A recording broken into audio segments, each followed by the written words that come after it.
Bem, irmãos, então nós vamos dar início à segunda parte da nossa primeira aula de administração eclesiástica. Nós estávamos falando que alguns pastores são pressionados, né, a aumentar o número de membros da sua igreja. Mas aí, quando essa igreja cresce, daí ele perde o controle também da administração dessa igreja, né? Os seminários nossos hoje, sempre, né? Sempre se preocuparam em preparar o obreiro para cuidar da igreja espiritualmente. E não existe uma preocupação, não é a principal função do seminário formar um obreiro capacitado para ser um gerenciador, alguém que presida um gestor de igreja, né? É até triste dizer isso, porque não dizer chocante, que existem alguns pastores que vão aprender a administrar na hora, né? Sendo um administrador. Vão aprender a gerenciar gerenciando.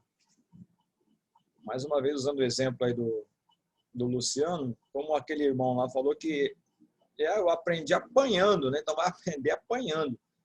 Não por culpa dele, mas porque no seu preparo teológico,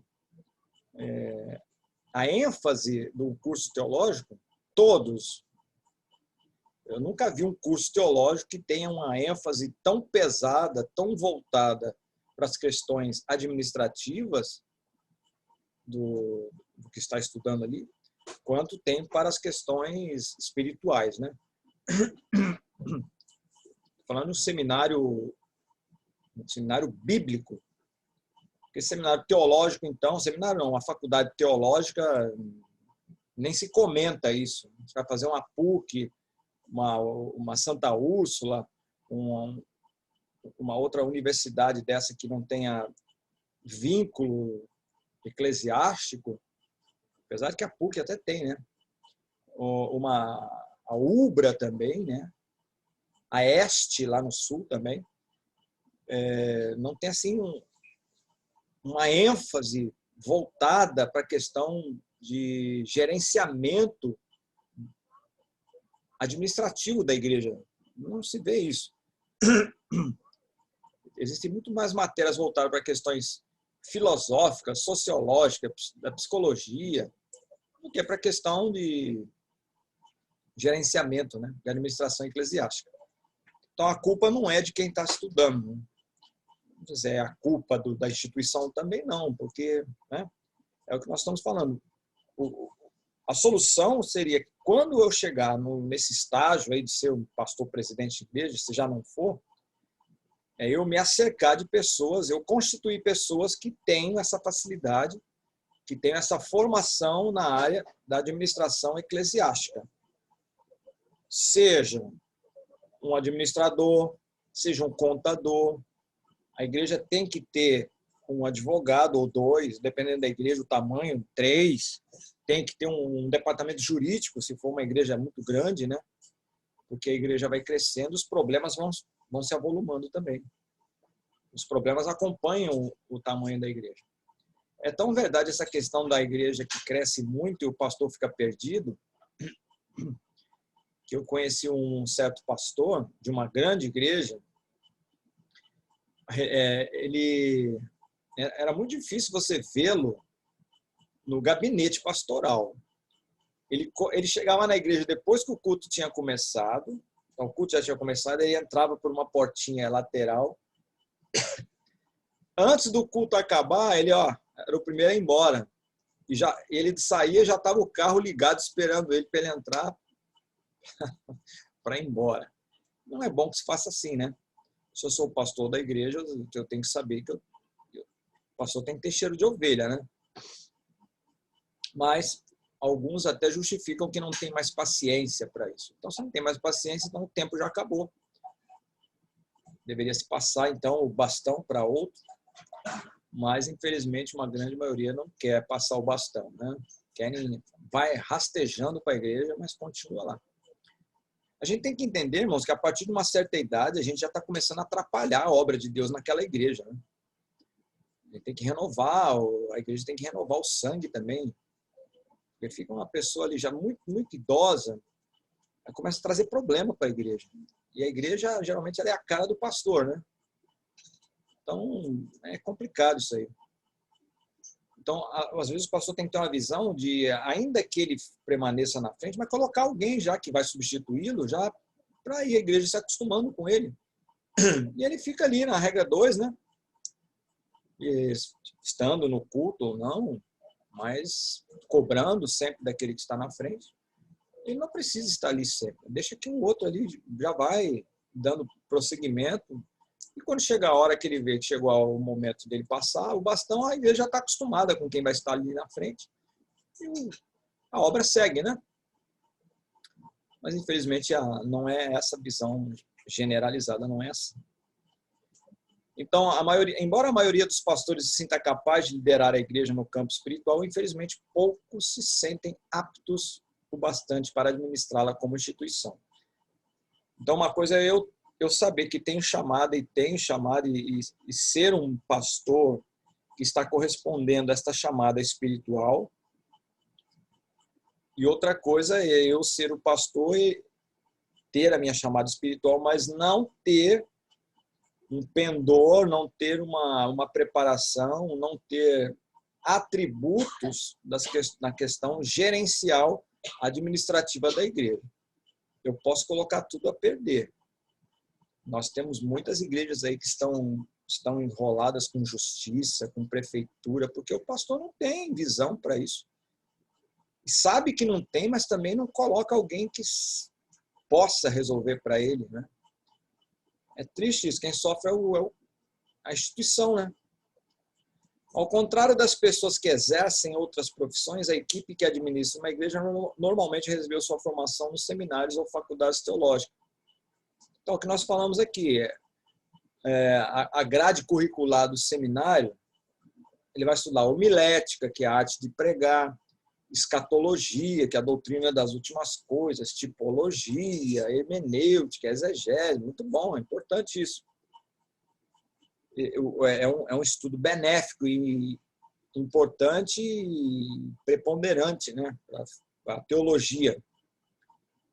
Vai ajudar o pastor nas questões aí da transmissão da palavra, dos seus sermões, nas suas prédicas, no ensino doutrinário da igreja, né?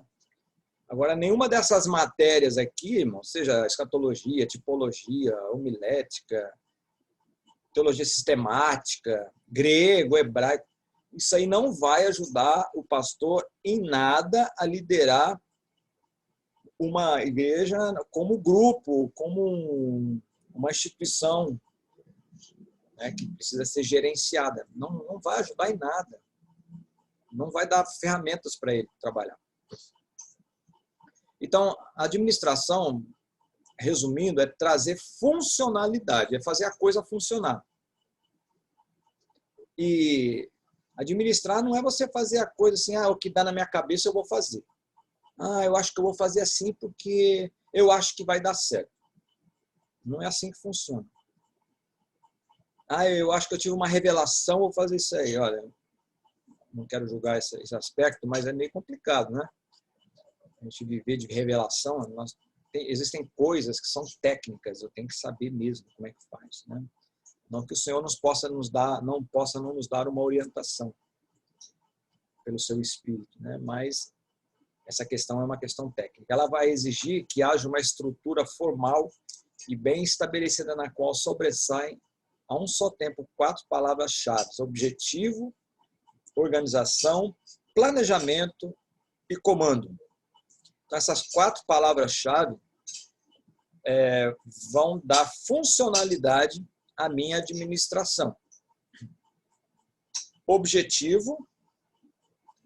O que é o objetivo? É aquela ideia de se chegar. Qual é o meu objetivo? É a visão para se chegar em algum lugar. Onde é que eu quero chegar?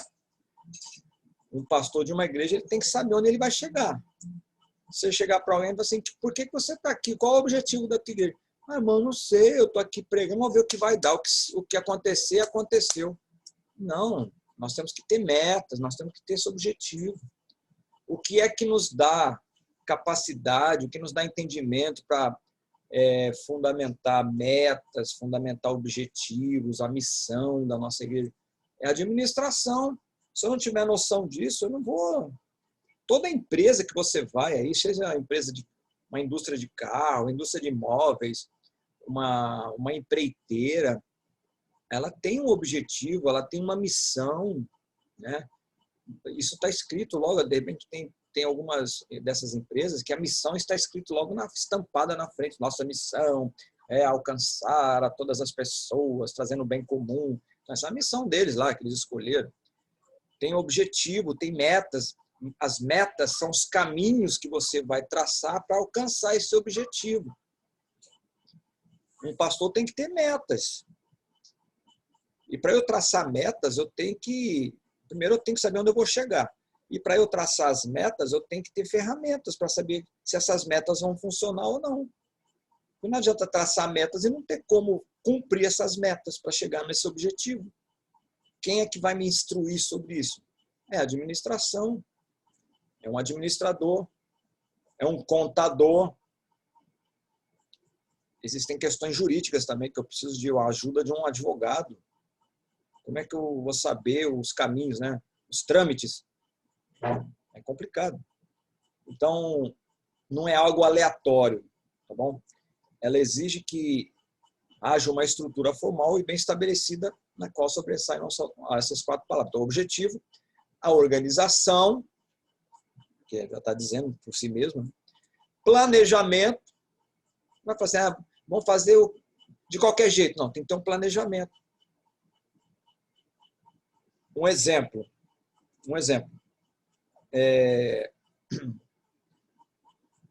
A tua igreja tem várias congregações, por exemplo. A minha também. Aí existe uma dificuldade quando tem... Agora nem tanto por causa desse Covid aí, né? Mas vamos dizer que não tivesse Covid, fosse outra época. Vai acabar, Deus quiser, daqui a pouco vai acabar isso. Nós precisamos de um ônibus. A igreja precisa de um ônibus. Aí, para trazer os irmãos, para levar, de repente, para fazer uma visita, para levar a orquestra para tocar, o coral. É muito comum alugar o ônibus na nossa igreja para levar o grupo das irmãs, o grupo dos irmãos, os varões, os jovens, né? Isso é normal em todas as igrejas. E conforme a igreja vai crescendo, nós temos uma igreja aí no Portal do Rosa, a igreja congregacional, o pastor Isaías. Eu acho que eles têm uns 4 ou 5 ônibus. Não é um, eles têm 4 ou 5. E é um lugar assim, bem carente ali.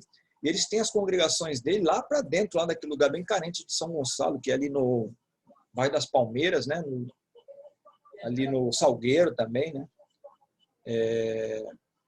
Naquela região ali mais carente de São Gonçalo. Então, se eu quero comprar um ônibus, o que eu vou fazer? Então, eu tenho que traçar um planejamento para alcançar esse ônibus. Eu fui pegar numa certa vez, não fui algumas vezes numa igreja, que eles estavam fazendo uma campanha para comprar um ônibus, por acaso, né? Um exemplo, bem colocado. Eu cheguei no púlpito lá, eu percebi que tinha um garrafão de água. Sabe esse garrafão de 20 litros? Com a boquinha para cima, vazio não, estava lá. E estava pela metade, com moeda de R$1.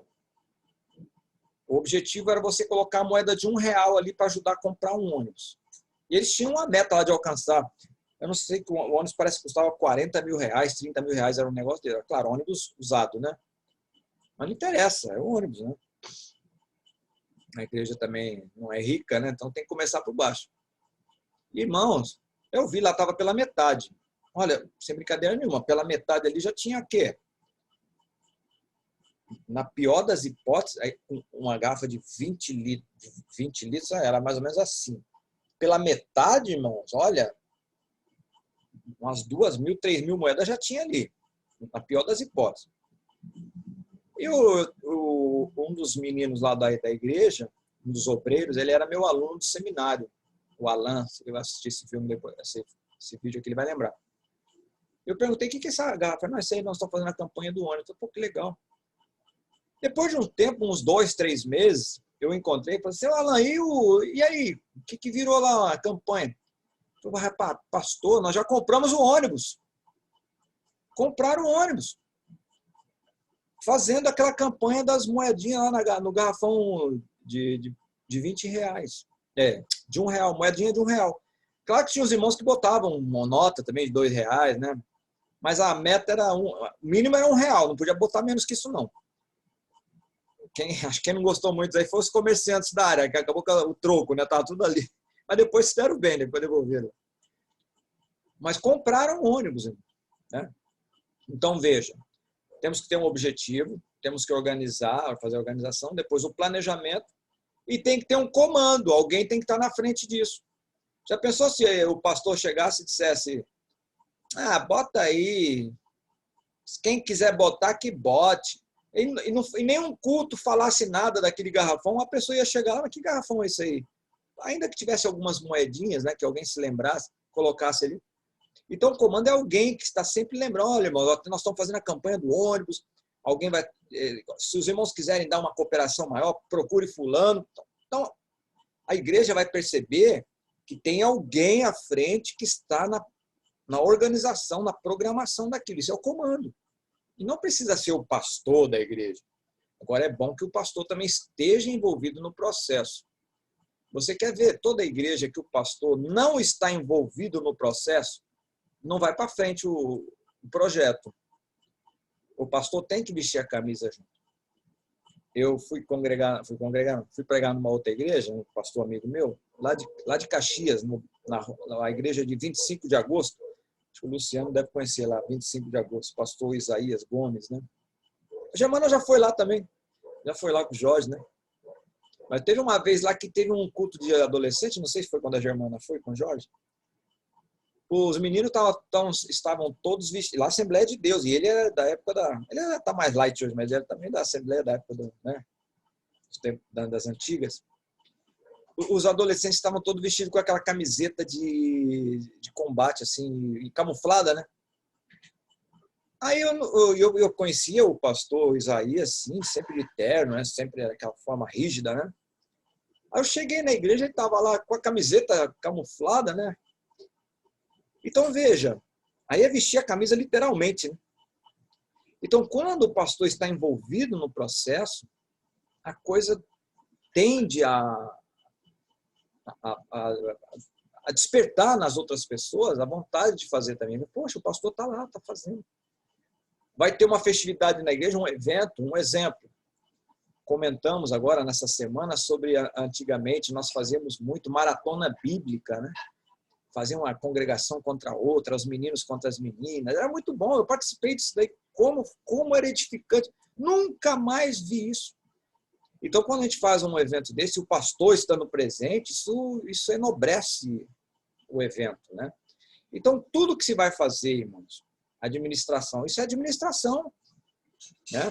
Agora, trazendo para o lado da administração mesmo, administração gestão secular, então também tem que ter um objetivo.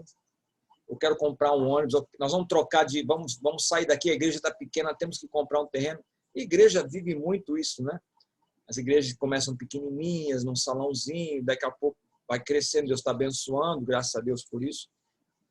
Aí a igreja já começa a crescer os olhos nos terrenos do lado. Tem um pastor amigo meu lá de Itaboraí, que ele começou também num galpão, o galpão acho que era alugado, ele comprou o galpão, aí tinha um terreno do lado. Eu me lembro num culto lá que eles foram lá, isso é questão de fé, tá? Não estou dizendo que está certo ou está errado. Pegaram lá um balde com um pouquinho de terra daquele terreno, levaram lá para dentro do púlpito lá, e os irmãos orando lá, com imposição de mão naquele pouquinho de terra, e não compraram o terreno, compraram, estão fazendo escola para criança lá, a igreja está crescendo, forrou a igreja, né? Isso é fé, né? E liderança. Eu sempre falo para ele que ele é uma inspiração, ele não para, né? Ele é uma pessoa muito dinâmica, foi missionário. Então, É uma bênção. Então, nós temos que estar envolvido no processo. Então, tem que ter um objetivo, tem que ter organização, planejamento e comando. Então, você que vai ser pastor-presidente, se você quiser que a coisa funcione, esteja na frente do processo. Lembra de Jesus? Jesus nunca estava por trás, ele sempre estava na frente. Sempre estava na frente, né? Sem essas premissas, não se chega a lugar algum. Qualquer empreendimento para cumprir suas finalidades terá de ter, portanto, objetivos bem definidos, organização, consequências lógicas. Você vai traçar suas metas, né? E nessa meta está a sua organização. Você vai colocar sequências lógicas e execuíveis, né? Que tenham condição de ser executada. Você não vai colocar no processamento ali passos que não tenha como você cumprir. Você tem que colocar passos que vocês possam cumprir, que a minha igreja, que a situação da minha igreja seja a realidade da minha igreja, né? Um exemplo, a minha igreja aqui no Mutuá, vamos supor que a igreja cresceu, não dá mais para colocar, o templo lá é grande, mas vamos supor, ali na região não tem, que eu saiba ali, terreno ali, mas vamos supor que aí a escola do lado, Independência, acho que é Independência, né? Aí a dona lá do terreno fala assim, não vai ser mais escola e eu vou vender esse terreno aqui. O primeiro que eu quero oferecer é para a igreja. Se vocês não quiserem, já tem alguém, mas eu vim aqui falar. Aí o pastor...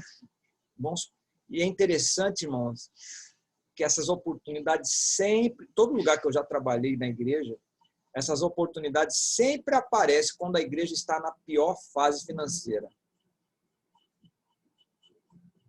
Eu estou falando de coisa que eu já vivi. E, irmãos, eu me lembro lá no Rio Grande, o pastor Melo, né? Não tinha dinheiro. A igreja precisava comprar um terreno, né? E depois precisava construir. O pastor Melo não tinha dinheiro. Ele simplesmente dizia assim, irmãos, vocês creem que Deus quer que a gente construa a igreja aqui? Amém. Amém. Eu sabia que vocês iam dizer amém. Então, amanhã eu já mandei vir o caminhão e vai encostar amanhã de manhã. Então, está precisando de tanto de dinheiro. Aí, irmãos, o dinheiro aparecia. Os crentes precisam ver as coisas para ajudar, né? Aí, então, vamos supor, se aparecesse lá a diretora da escola, a dona do terreno, dizia assim, ó, vocês querem comprar o terreno? Aí o pastor falou assim, se dissesse pela fé, eu quero comprar. Eu tenho certeza que se fosse propósito de Deus, ia aparecer dinheiro e a gente ia comprar o terreno. Então, nós temos que ter condições, né? Mas, às vezes, não tem condições e vai ser por fé mesmo, porque a igreja é assim, né? Claro que nós estamos falando aqui de questões gerenciais, tem coisa que a gente sabe que é um absurdo, né? Por exemplo, eu não posso montar uma igreja lá no Leblon, um terreno de 50 milhões. Não tem cabimento, isso é loucura, né? Apesar que, se for da vontade de Deus, eu vou ganhar esse terreno, né? Mas nós estamos dizendo aqui em questões lógicas, tá bom? Ficar bem claro aqui. O pastor não tem fé? Não, já vi cada coisa que... Então, qualquer empreendimento para cumprir suas finalidades vão ter que ter, então, esses poréns aí, né? Objetivos bem definidos, organização com sequência lógica, simples e precisas, planejamento que preveja todas as etapas do processo e comando capaz de gerir a administração. Então, se eu tenho um projeto de administração de alguma coisa, eu tenho que botar alguém que tenha... Se eu sou o pastor da igreja, irmãos, eu não posso estar à frente disso, porque eu tenho outras responsabilidades. Vocês estão entendendo? Então, eu posso botar o meu vice-presidente, eu posso botar um irmão que seja voluntário. E aí, às vezes ficam os irmãozinhos frustrados, né? Eu queria ajudar mais, o pastor não me vê. Então, às vezes não convidamos os irmãos também porque eles não se apresentam. Agora não se apresentam porque a gente também não diz que precisa. Então, seria bom num culto desse terça-feira, um culto administrativo, né?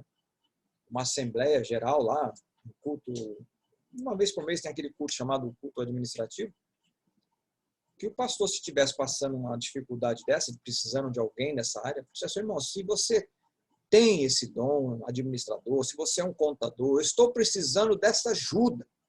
Eu tenho a plena convicção que as pessoas se sentiram assim honradas de poder cooperar, claro, dentro da possibilidade dela, né? Dentro do tempo dela.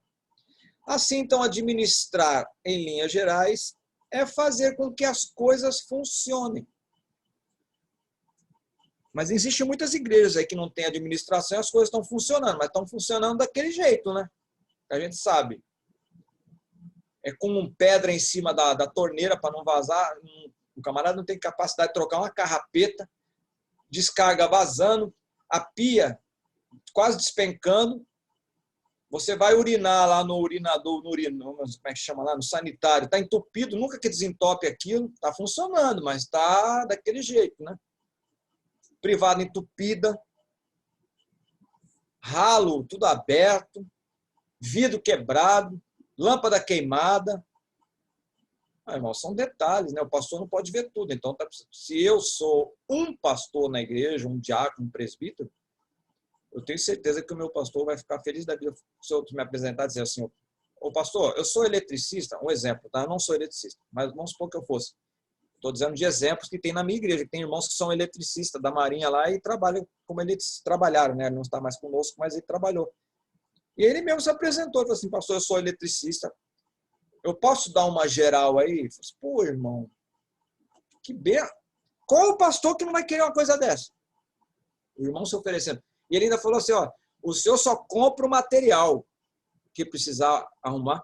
E os irmãos sabem, igreja, né, tem sempre umas ligações meio que engatilhadas. Não estou dizendo que tem gato na igreja, mas eu estou dizendo engatilhada no sentido que ligação mal feita. Está tudo certinho, está pagando conta direitinho. Mas, de repente, tem um fio que foi mal colocado, ou fiação antiga. Vocês sabem que fiação velha gasta mais energia elétrica, né? Porque ela começa a ter fuga.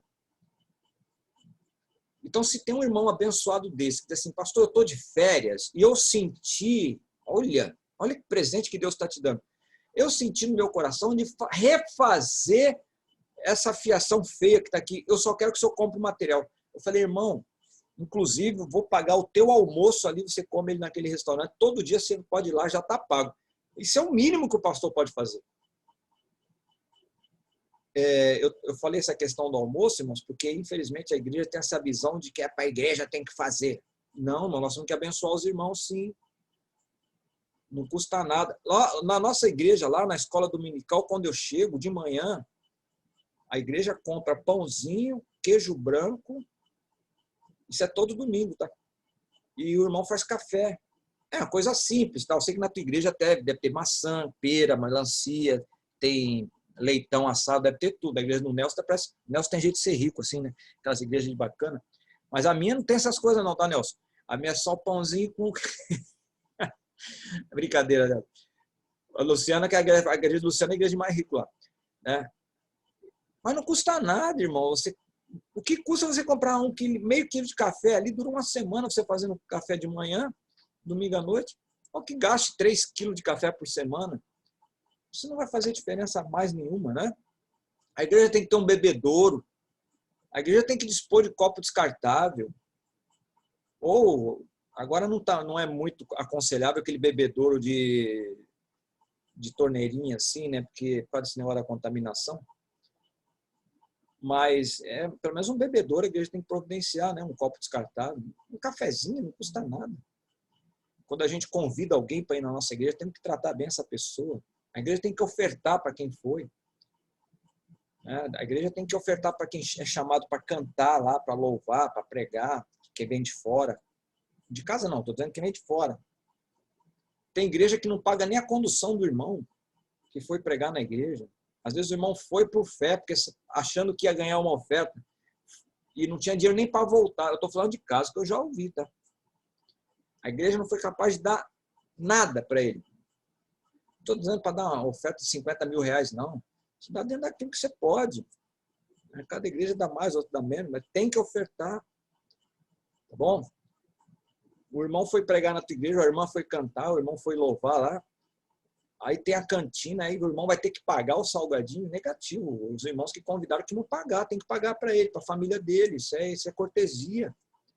Isso aqui é administração, a eclesiástica faz parte, irmãos. De tratar bem, é administração isso. A festividade de um grupo lá, uma vez por ano, uma vez por ano. Será que o grupo dos varões, por exemplo, falar do nosso grupo, Uma vez por ano tem uma festividade. Será que uma vez por ano eu não posso juntar uma oferta de R$ 300 em um ano para dar para o menino que vai pregar na minha festividade? Em um ano eu não consigo juntar R$ 300? Pelo amor de Deus, né? Paga o hotel. E quando paga o Então, hotel, mas aí a irmã você que toma o tá, café, você vai lá e toma o café na padaria, na confeitaria, e aí a irmã tá dando. Não é o inimigo que está se levantando aqui, é a esposa que está falando. Ela está falando que quando. Mas aí. Deixa para lá, isso é coisa passada, né? Não adianta. Mas amém. Deus abençoa, né? Então nós temos que administrar toda essa questão aí que faz parte da administração eclesiástica. O meu pastor, Adilson Faria Soares, vou testificar aqui, quando a gente convida alguém para pregar lá, na nossa igreja, bom, a começar que não é qualquer um que pode pregar lá, né? Ele não deixa. Não deixa mesmo. E vou dizer outra coisa.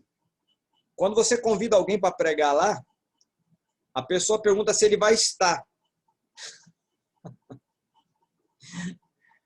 Porque pregar com o pastor Adilson atrás assim não é fácil, não. Pregar com o mestre ali não é fácil, não. Mas ele é uma bênção, né? Ele quer o bem da igreja. Mas, quando eu estava dizendo, quando a gente convida alguém para pregar, com a anuência dele, né? Eu não estou dizendo que não é qualquer um que prega, mas é qualquer um, estou dizendo, não é bagunceiro, não. Pessoas que pregam vão lá. Muitas pessoas pregam lá, irmãos, irmãs, e é uma bênção, né? Ele gosta muito. Mas assim que a pessoa prega e chama o responsável que convidou o irmão para pregar ou para louvar, a primeira coisa que ele pergunta é a seguinte: vocês já separaram a oferta do irmão? Ele que manda. Quantas vezes, irmãos, eu já vi ele, você pastor, o negócio está difícil, nós só conseguimos tanto. Ele falou, vai lá na tesouraria e peça para o irmão acrescentar mais tanto. E olha, não é ofertinha não, hein? Eu não vou falar aqui por questões éticas. É uma boa de uma oferta, viu?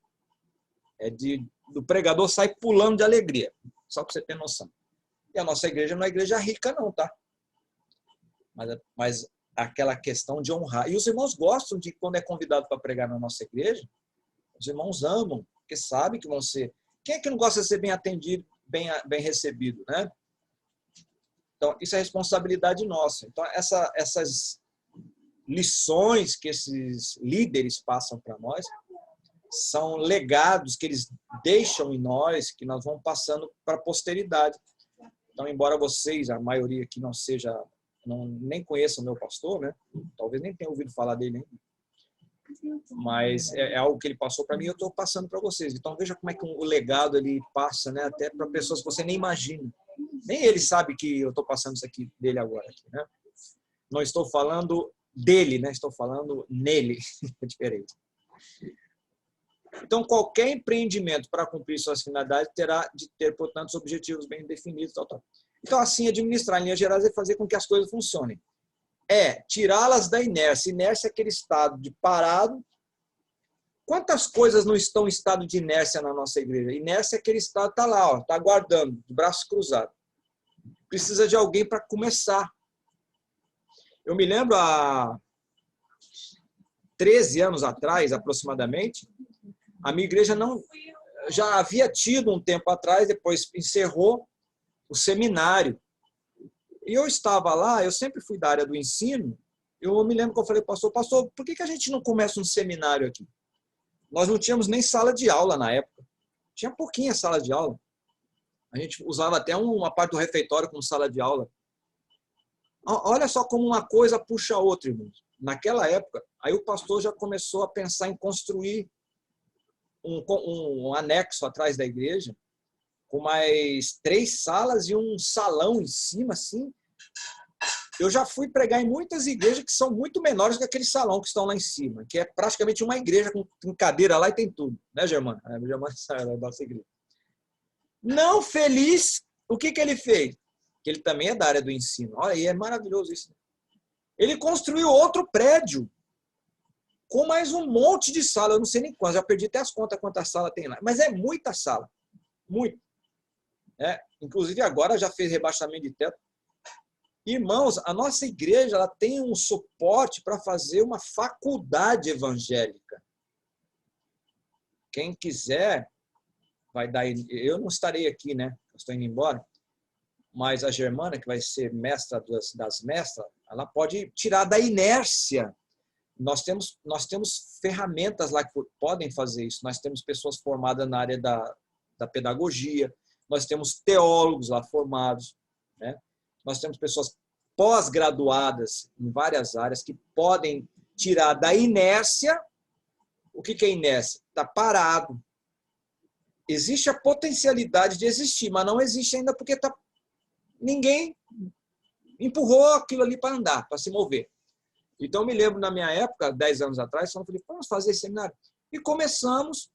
Irmãos, hoje a Beth está dando prosseguimento, né? A nossa querida irmã Beth, a pedagoga. E olha, o nosso seminário ele era um dos mais assistidos. Nós tínhamos mais de 120, 130, 150 alunos, né? Um nível de professores muito bons também, né? Então, alguém precisa fazer alguma coisa. Eu não sou melhor que ninguém, não, Taranto.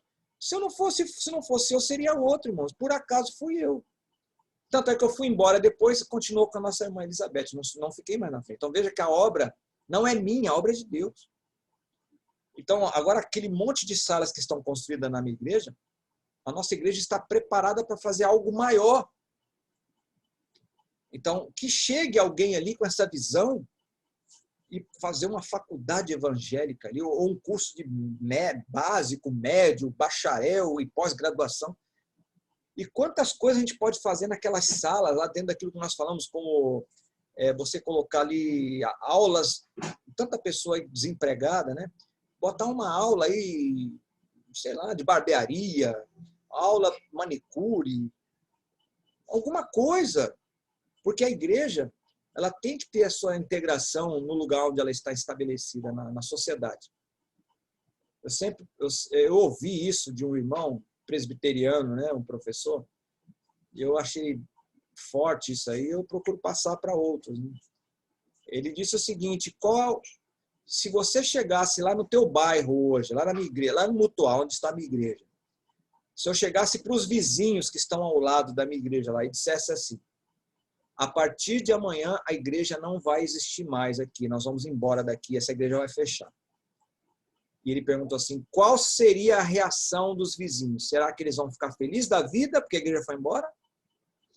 Ou eles vão começar a achar ruim? Não, a igreja vai embora, o que vai ser de nós?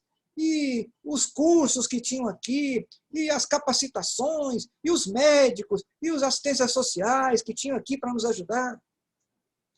Seria essa a manifestação ou seria vá, já vai tarde?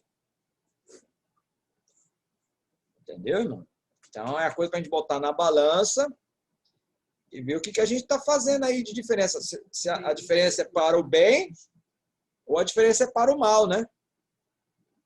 Se nós estamos ali só como um agente perturbador, no sentido de que barulho, essas outras coisas, movimento, carro atrapalhando, ou se nós estamos dando alguma assistência ali para o povo. Tá? É claro que vizinho problemático de igreja a gente sempre vai ter, né? Seja qual igreja for. Isso aí não é, é por causa da igreja, não. Só estou dizendo no geral, tá? Então, uma boa avaliação é essa, perguntar para os vizinhos se vai fazer diferença a sua igreja estar lá ou não. Então, administrar nessas linhas gerais, irmãos, é fazer com que as coisas funcionem bem. E tirar da inércia, né? Tem até uma outra história, porque a igreja tem que fazer diferença onde está. Diz que uma vez as irmãs estavam fazendo uma reunião lá na igreja, de manhã, num sábado, e do nada, irmãos, eu não sei o que estavam fazendo na cozinha lá, a igreja começou a pegar fogo na cozinha e o fogo se alastrou. E tinha um ateu que morava do lado da igreja há mais de 20 anos e nunca tinha ido na igreja, nunca tinha entrado na igreja, um ateu. Nunca tinha entrado na igreja. Aí, com esse incêndio da igreja, num sábado de manhã, os irmãos todos saíram correndo e esse ateu foi lá, entrou na igreja, entrou na cozinha e apagou o fogo. Depois o fogo acabou, ele foi para casa. Tá?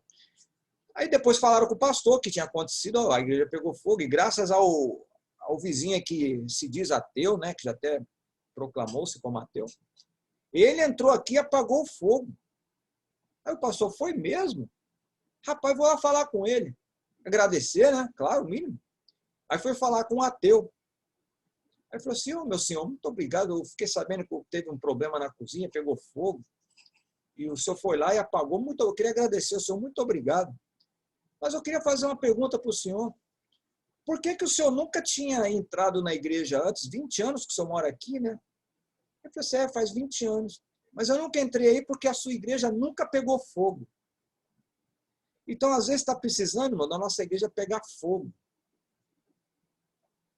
Até os ateus vão entrar se a igreja pegar fogo, né? Agora, se pegar fogo aí, não sei que sentido, né? Pegar fogo... fogo do Espírito, né? Tomara, né? E para terminar aqui, nós já são 9h51, liderança eficaz é sinônimo de administração eficiente. Então, se você quer saber se uma coisa depende da outra, né? Se a sua liderança for eficaz, a administração vai ser eficiente. E se a sua administração está sendo eficiente, é porque a liderança é eficaz, né? Essas duas coisas caminham juntas. E o contrário, que é a má administração, nem sempre indica incompetência ou preguiça ou relaxamento do líder. Pode indicar apenas a falta de uma metodologia. Voltando àquele exemplo que nós demos de um especialista que entra num restaurante ou num hotel, né, para fazer aquele hotel começar a funcionar melhor, ou aquele restaurante estava perdendo clientes por tantos problemas que estavam acontecendo lá, má gestão, né? Então, às vezes, você vê que eles têm uma comida boa, o restaurante é famoso, só que o que está acontecendo, que eles estão perdendo clientes, eles não estão tendo uma metodologia, eles estão deixando... Eu tenho um irmão que trabalha na área de restaurante, ele falou para mim que o maior problema das lanchonetes e restaurantes, lá em São Paulo, onde ele trabalha, é exatamente essa falta de gestão dos materiais, né? Às vezes eles, vamos supor, uma loja que vende hambúrguer, por exemplo, numa semana eles vendem 1.500 hambúrguer. E aquele hambúrguer tem um período que você pode usar, depois tem que jogar fora, né? As leis para restaurantes são rígidas. E se a fiscalização bater e estiver fora, não estiver bem empacotado, não é igual a guardar em casa, que você deixa lá, a coisa está vencida lá, você vai e come, né? Que está guardado ou congelou. Restaurante não é assim que funciona. Bom, pelo menos não deveria ser. Apesar que aqui em São Gonçalo tinha pastel com carne de que era? Carne de gato, né? De cachorro. Estavam fazendo aqui em São Gonçalo, tô pertinho da gente aqui. Mas ele falou o seguinte, então, que as pessoas, elas compravam, gastam 1.500 hambúrgueres, né? Aí eles compravam 2.000 e toda semana jogavam 500 fora. Então, veja, está tendo um prejuízo aí de 500, irmãos, 500, é mais ou menos esse padrão aí, de pessoas que não têm noção, né? Porque tem dia que vende mais, tem dia que vende menos. Então, você tem que fazer mais ou menos uma média, ainda que falte e você substitua por outra coisa, mas você não vai perder. Entendeu? A jogada, isso você quer administrar. Você não pode jamais perder. Às vezes você chega num restaurante, eu queria esse prato aqui. Olha, meu senhor, hoje nós não temos esse prato. Aí entra a perspicácia do cara do restaurante. Mas nós temos uma especialidade da casa que está em promoção hoje. Olha aí. Porque acabou o material, aí ele faz lá né, usa uma outra carne lá e faz algum outro prato e diz que é a especialidade da casa, faz por um preço mais baixo, que é para compensar, ele já está ganhando mesmo, não vai ter perda nenhuma. Então, isso eu estou usando o exemplo do restaurante, mas na igreja é a mesma coisa. Então, às vezes as coisas não estão dando certo, não é porque a pessoa está relaxada, é preguiçosa ou é incompetente, é porque ela está usando uma metodologia errada. Então, mais uma vez, vai precisar de alguém que tenha essa visão que ele não tem, né? Só para a gente terminar. Pode indicar apenas a falta, então, de uma metodologia correta de trabalho e de se organizar administrativamente. A boa administração se faz necessária em todas as áreas da nossa vida. Olha, irmãos, até em casa, né? Até em casa, se a gente comprar um certo tipo de alimento que a gente não consome tanto assim, vai acabar dando bicho, vai ficar brocado. Teve uma época que eu comia, eu gosto até hoje, só não posso comer mais, é cuscuz, né? Porque meu açúcar deu uma desregulada aí e milho tem alto índice glicêmico. Eu comia muito, então eu comprava muito cuscuz. Aí teve uma época que eu parei de comer, aí começou a sobrar e começou a estragar. Eu comprei menos ou quase nem comprei mais. Então, administração. Eu não estou comendo mais, vou continuar comprando? Isso é na igreja igual, né? Em todos os setores da nossa vida é assim. Então, o que a gente aplica, por isso que a palavra de Deus diz, se não cuidar bem da sua casa, como vai cuidar bem da casa do Senhor? Então, cuidar em vários aspectos, é tratar bem, né? E administrar bem. Se eu não sou um bom administrador na minha casa, eu vou ser um esbanjador, um gastador na igreja igual. Se as coisas estão estragando na geladeira aqui, porque eu estou comprando demais, a igreja vai ser igual. Então, eu tenho que saber controlar, saber fazer esse controle da mesma forma. Ok? Então, nós vamos terminar por aqui a aula de hoje. Eu quero agradecer a todos os amados irmãos que nos acompanharam, né? Eu vou terminar essa gravação. Eu quero agradecer a todos que estiveram conosco e possam estar conosco novamente na próxima aula, na segunda aula de administração eclesiástica. Tá bom? Que Deus abençoe a todos.